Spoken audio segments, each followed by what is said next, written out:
I want to say a big thank you to Squarespace for sponsoring today's video.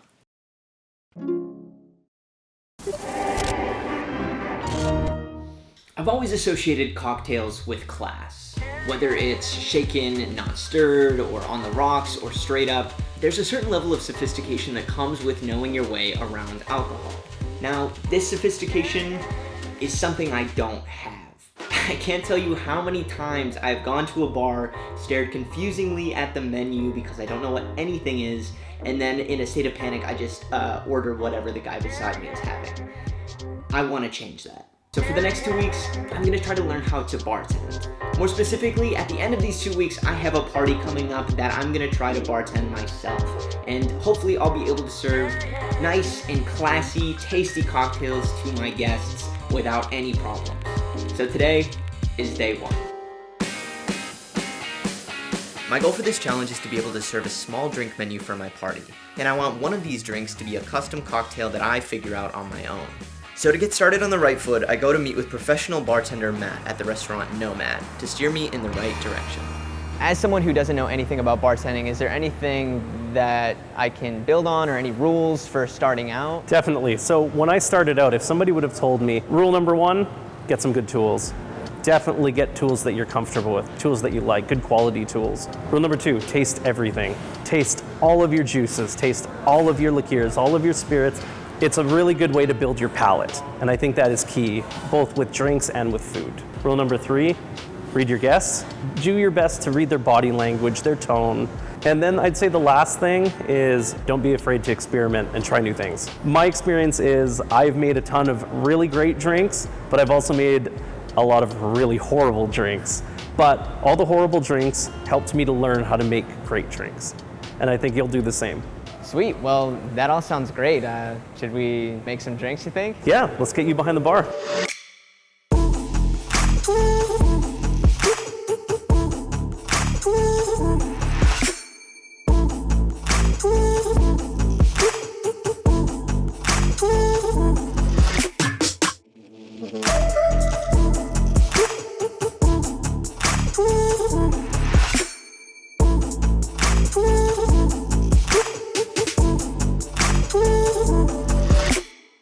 My first step is getting the right set of tools to work with, so I do a bit of research and order the basics.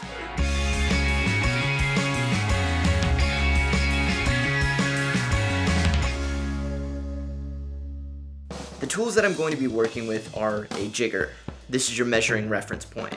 A peeler for garnishes, a mixing spoon for stirring, 4-point strainer to keep ice out of your drinks, a mesh strainer for any smaller stuff you need strained, a mixing glass for drink assembly, and a shaker, well, for shaking your drinks.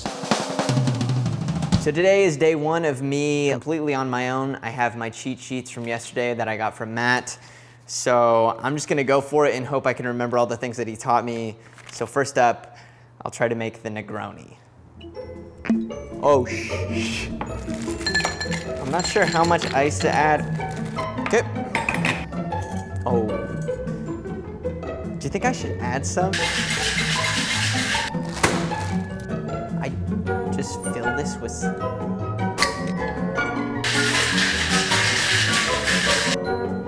Ooh. This doesn't look anything like that. A nice, beautiful pour. Is there anything that I didn't do? I mean, appalling technique.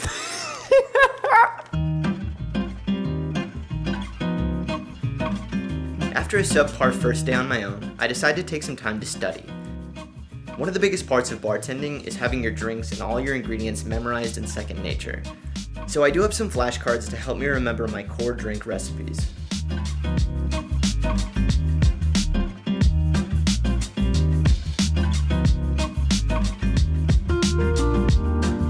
I also pick up the Ultimate Bar Book to help me figure out what my custom cocktail is going to be. So I've been doing a fair bit of brainstorming on what I want my custom cocktail to be, and I want something that's both interesting in flavor and also in presentation. And when I first met with Matt, he was showing me a method of getting smoky aromatics into his drinks by taking a torch and putting it towards a cedar plank and then sealing the smoke inside a glass. He was doing this with more boozy beverages like a Negroni or an Old Fashioned, but I want to take that technique and utilize it in something different. Specifically, I want to smoke rosemary into the glass of a gin and tonic. I want the aroma of smoked rosemary, which is something more warm and savory, to pair with bright and refreshing gin and tonic to kind of give this yin and yang of flavors. So I'm hoping that it'll be both interesting in flavor and then also fun for people to watch, because I mean, I'm lighting stuff on fire on a bar, so hopefully that's cool. But most of all, hopefully it tastes good. So that's the idea that I'm running with, so hopefully it works out.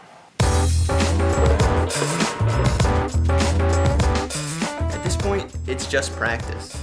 I take time each day to make a drink for myself and try to taste as many different ingredients to help me understand all the individual parts of the cocktails I'm going to be making. And I really start to feel like I'm getting the hang of this.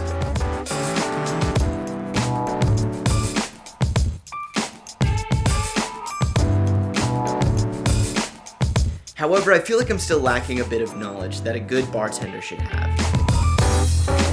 So I head over to Odd Society to meet with their distiller Gordon to learn more about how alcohol is produced and the specifics of their wallflower gin that I'll be using for my custom cocktail.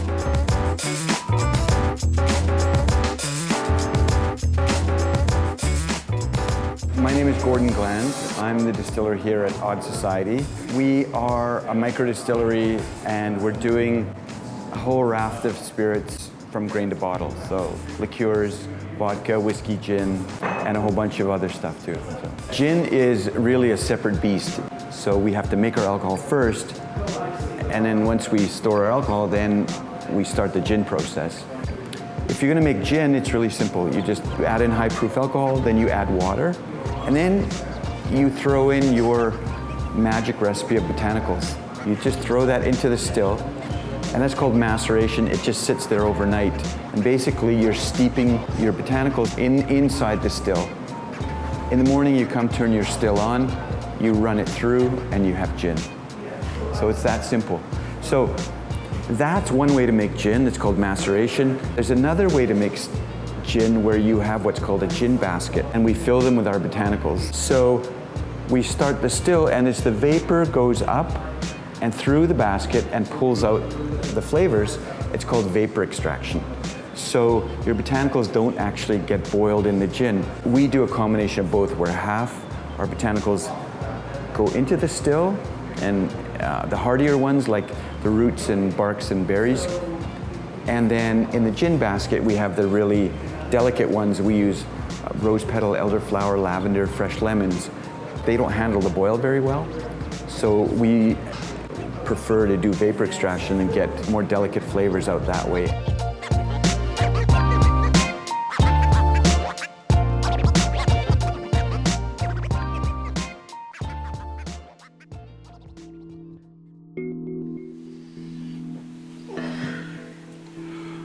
Today is the day. I'm feeling a bit nervous with the fact that I'm actually going to be behind the bar tonight. No cheat sheets, no help, just me making drinks for people is a bit unnerving. This is going to be the first time I've actually had to face any sort of demand. It's going to force me to be efficient, so I'm really hoping that all the practicing and all the studying that I've done makes these drinks come to me second nature, because if I start to struggle up there and I forget things, then people are not only going to be waiting a long time for their drinks, but they'll probably be served drinks that aren't right and don't taste good. So the pressure is on, but I feel like I've done the work. So I'm excited. I'm definitely nervous, but I'm excited. Let's do this.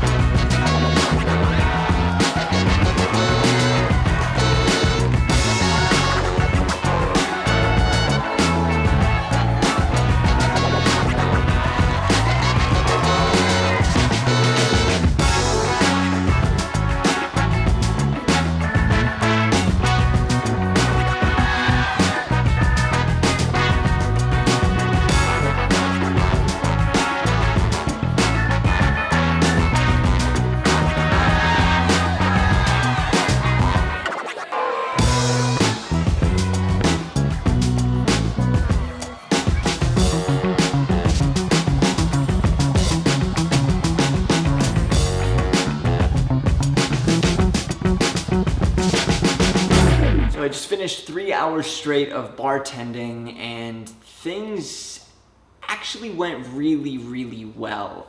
I was able to make all of my drinks from my menu board without any problems, which was great, and then I actually was able to take a few requests that weren't on the menu and make them successfully, so that felt pretty good. I felt like over the night I was very confident in what I was doing. I felt like I was working efficiently, and throughout all of it I was able to chat and interact with people without any kind of hang-ups or being too focused on what I was doing behind the bar. So that felt good as well. So I'm actually feeling really proud of the progress that I made, and I'm excited to have a good baseline for bartending so that I'm able to continue to learn more in this area and continue to develop my skills. Before I go, I do want to say a big thank you to Squarespace for sponsoring today's video. Without their support, we wouldn't be able to make videos like this. And so for those who don't know, Squarespace gives you a beautiful and powerful all-in-one platform to build your very own website. For me, I use Squarespace to show my work as a freelance videographer, which is my full-time job outside of this YouTube channel. So having a beautiful website is a huge part in me booking clients. Squarespace gives you tons of beautiful designer templates to choose from to make your website look amazing. These are created with modern browsers and mobile apps in mind, making their templates modern as well as visually appealing. Also, it allows you to link various social medias all to one website so that you're able to post simultaneously to all accounts, which is so nice. You can go to squarespace.com/goalguys to get your free trial and 10% off your very first purchase. Thank you so much for watching, guys. I will catch you in the next one. Cheers.